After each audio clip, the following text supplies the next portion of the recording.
May isang lalaki na kilalang siga at matun dun sa lugar nila na ang pangalan ay Asyong. Nakipag-inuman isang gabi si Asyong dun sa kumpare niyang nagdiwang ng kaarawan sa kabilang barangay. Umaga na silang natapos. Pag-uwi ni Asyong, sobrang lasing niya. Agad siyang nakatulog. Sa sobrang sarap ng tulog niya, mag-aalas 2 na ng hapon, ay tulog pa siya. Ngayon, yung kapitbahay niya, nagdiwang ng kaarawan at nag-imbita ngayon ng mga kilalang siga at maton dun sa kanilang mga lugar. Sa kasarapan ng tulog ni Asyong, sa mga bandang alas 3 ng hapon, biglang nagpaputok ng baril yung bisita ng kapitbahay niya na agad na kinagulat ni Asyong. Binangunan sila ngayon at sinita. Hoy! Sino ba nagpaputok sa inyo? Ano bang problema nyo? Sabi ni Asyong. Tumayo ngayon yung may hawak ng baril na medyo malaki ang katawan.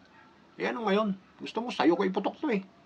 Nanlaki yung mata ni Asyong na para siyang binuhusan ng malamig na tubig. Boss, tatanong ko lang sana kung saan nyo binili yung baril nyo. Kasi mukhang mamahalin yan eh.